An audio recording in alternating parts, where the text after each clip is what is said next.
আসসালামু আলাইকুম এভরিওয়ান, আমি তাসলিমা রহমান। আজকে আমরা ত্রিকোণমিতির এসএসসির ক্ষেত্রে যে সূত্রগুলো আমরা ব্যবহার করি সেই সূত্রগুলো কিভাবে এসেছে তা প্রতিপাদন সহ দেখব। তোমরা যদি এইগুলো প্রতিপাদন সহ দেখো তাহলে তোমাদের দীর্ঘ সময় মনে থাকবে, সূত্রগুলো মুখস্থ করতে হবে না। চলো আমরা শুরু করি। ABC যদি একটা সমকোণী ত্রিভুজ হয়ে থাকে তাহলে সেই ক্ষেত্রে যে সূত্রগুলো হবে সেই সূত্রগুলো আমরা আজকে প্রমাণ করছি। 1 নম্বর সূত্র যেটা আসে সেটা হচ্ছে sin square theta plus cos square theta is equals to 1। এইটা প্রুফ করতে হবে।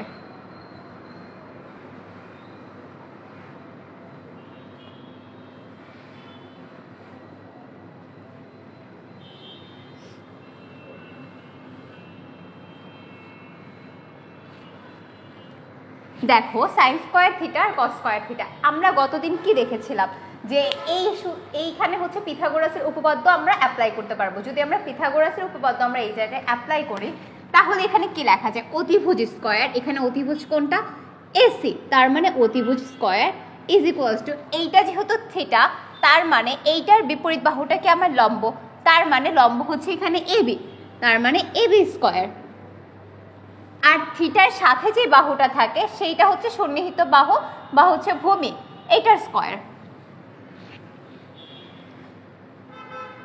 তার মানে আমরা দেখতেছি পিথাগোরাসের সূত্র অনুযায়ী অতিভুজ স্কয়ার ইজ ইকুয়ালস টু ভূমি লম্ব স্কয়ার প্লাস ভূমি স্কয়ার। এখান থেকে আমি একটা জিনিস পেলাম। আর গতদিন আমরা শিখেছিলাম sine theta is equals to কি লেখা যায়, cos theta is equals to কি লেখা যায়। Sine theta is equals two লম্ব বাই অতিভুজ।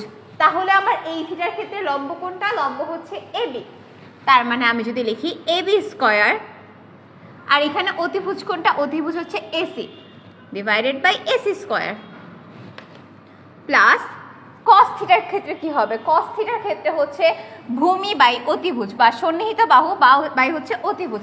এখানে সন্নিহিত বাহু কোনটা বা ভূমি কোনটা, বিসি, তার মানে বিসি স্কয়ার ডিভাইডেড বাই অতিভুজ স্কয়ার মানে এসি স্কয়ার। কস থিটা এটার উপর স্কয়ার আছে, তার মানে আমি এইভাবে যদি না বুঝো তার মানে তুমি আগে লিখে নিতে পারো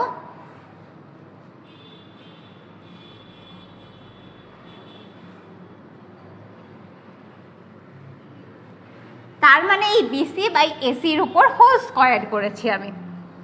এবার দেখো আমরা যে ছোটবেলায় 6-7 লসাগু শিখেছি ঠিক এমনভাবে এসি স্কয়ার দুই জায়গায় হরে আছে এসি স্কয়ার, তার মানে কি এখানে হবে এসি স্কয়ার আর উপরে আছে AB square plus BC square.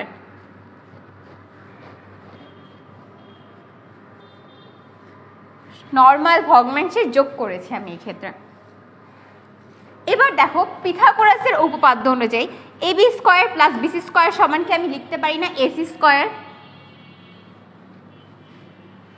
হরেও আছে এসি স্কয়ার, তার মানে লব ও হর যেহেতু এখানে এক হয়ে যাচ্ছে, সেম হয়ে যাচ্ছে, আমি কাটাকাটি করে এই জায়গায় 1 লিখতে পারি। তার মানে আমরা কি সূত্র প্রমাণ করলাম, আমরা প্রমাণ করলাম sine square theta plus cos square theta is equals to 1। এটাই হচ্ছে আমার প্রথম সূত্র।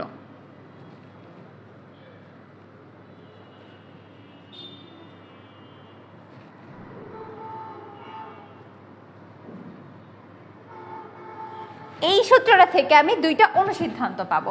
এখানে যদি আমি সাইন স্কয়ার থিটাটাকে রাখি এই সাইডে, ডান সাইডে, এই জায়গায় আমার কি হবে, কস স্কয়ার থিটাটা এই জায়গায় প্লাস আছে, তার মানে এই সাইডে গেলে মাইনাস হয়ে যাবে।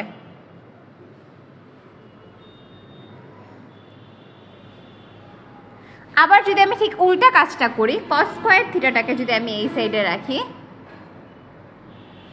তাহলে সাইন স্কয়ার থিটাটা ওই সাইডে যেয়ে মাইনাস হয়ে যাবে।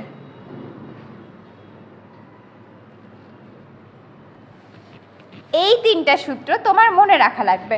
আমার মনে হয় এই প্রমাণটা দেখলে তোমাদের আর সূত্রগুলো মনে রাখতে অসুবিধা হবে না। আমরা যদি আরেকটা সূত্রের প্রমাণে যাই,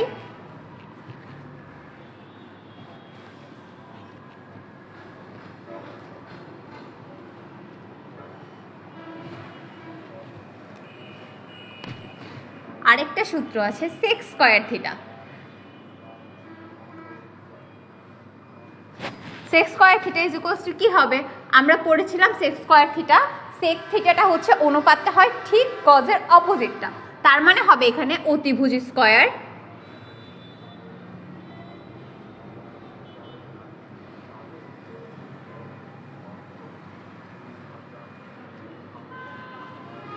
এইটার উপর হোল স্কোয়ার।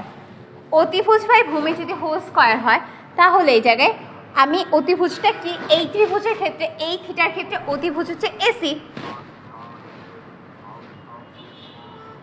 তার মানে এসি স্কোয়ার ডিভাইডেড বাই এই জায়গায় ভূমি কি, ভূমি হচ্ছে বিসি, বিসি স্কোয়ার অতিভুজ স্কোয়ার ডিভাইডেড বাই ভূমি স্কোয়ার। এখন দেখো এসিটা কি, এই জায়গায় আমি পিথাগোরাসের উপপাদ্যটা অ্যাপ্লাই করতে পারি না? আমরা অতিভুজের স্কোয়ার ইজ ইকুয়ালস টু বা AC square is equals to কি লিখে রেখেছিলাম, AB square plus BC square, আর নিচে আছে বিসি স্কোয়ার, হরে যা ছিল তাই। এখন দেখো এই দুইটার ক্ষেত্রেই হরে বিসি স্কোয়ার আছে না, তাহলে আমি বিসি স্কোয়ারটাকে দুইটার লবের ক্ষেত্রে আলাদা আলাদা দিয়ে যোগ করে দিতে পারি না?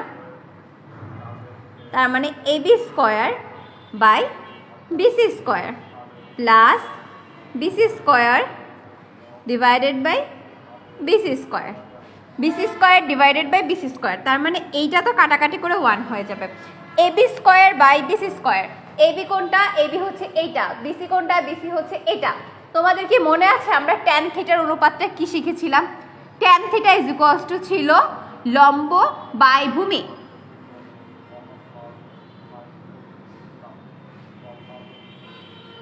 তার মানে এই ত্রিভুজের ক্ষেত্রে এটা যদি থিটা হয় তাহলে লম্ব কোনটা, লম্ব হচ্ছে এবি, ভূমি হচ্ছে বিসি।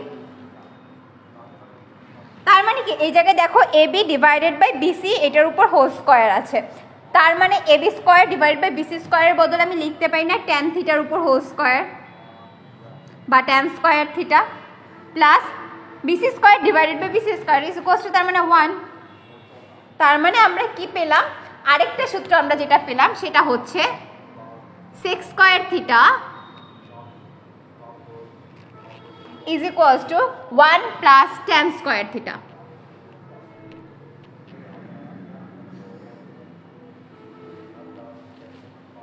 আরেকটা এই সূত্রটা থেকে আমি আরো দুটো অনুসিদ্ধান্ত আনতে পারি। একটা অনুসিদ্ধান্ত কি হবে, sec square theta, tan square থিটাটা যদি আমি এই সাইডে আনি কি হবে, minus tan square theta is equals to 1। আরেকটা অনুসিদ্ধান্ত কি হবে, sec square theta minus 1 is equals to tan square theta.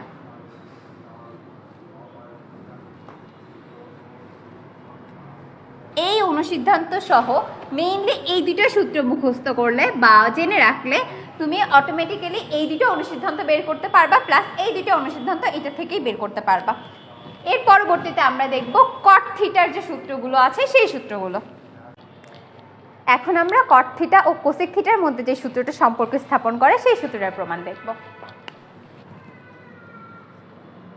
Cosec theta is equals two, cosec theta কি ছিল আমাদের সাইন থিটার ঠিক উল্টাটা ছিল, তার মানে cosec theta is equals two হবে অতিভুজ ডিভাইডেড বাই লম্ব। অতিভুজ কি এসি, তার মানে এসি, আর লম্ব কি ছিল যদি থিটা এটা হয় তার মানে লম্ব হচ্ছে এবি, তার মানে cosec square theta is equals to AC square divided by AB square. যেহেতু এসি হচ্ছে অতিভুজ সেক্ষেত্রে আমি পিথাগোরাসের সূত্র অনুযায়ী এই এসির বদলে কি লিখতে পারি, AB square plus BC square.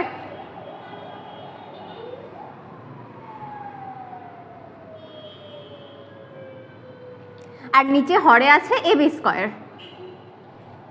এবার যদি এই হরটাকে আমি দুইটার মধ্যেই ভাগ করে দিই, তার মানে AB square divided by AB square plus BC square divided by AB square,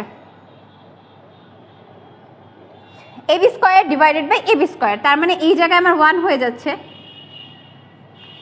এই জায়গায় দেখো BC square divided by AB square. BC মানে কি, বিসি মানে হচ্ছে আমার সন্নিহিত বাহু বা হচ্ছে ভূমিটা, আর এবি মানে হচ্ছে লম্বটা। এবার ভাবো তো কোন থিটার অনুপাত, কোন ত্রিকোণমিতিক অনুপাত ছিল যেটা হচ্ছে ছিল ভূমি ডিভাইডেড বাই লম্ব, তার মানে এটা কি কট থিটা না। কট থিটা ইজ ইকুয়ালস টু আমরা কি শিখেছিলাম, কট থিটা ইজ ইকুয়ালস টু আমরা শিখেছিলাম ভূমি ডিভাইডেড বাই লম্ব, তার মানে ভূমি কি ছিল বিসি, লম্ব কি ছিল এবি, তার মানে এই BC square divided by AB স্কোয়ারকে লিখতে পারি আমি কট থিটা, এইটার উপর whole square.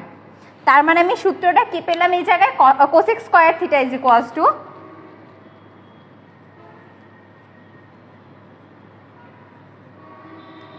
1 plus cot square theta.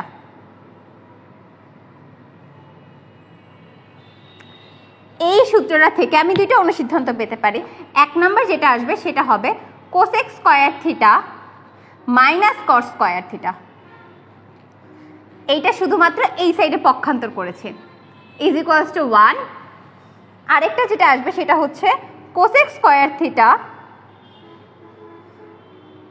Minus 1 is equals two cot square theta.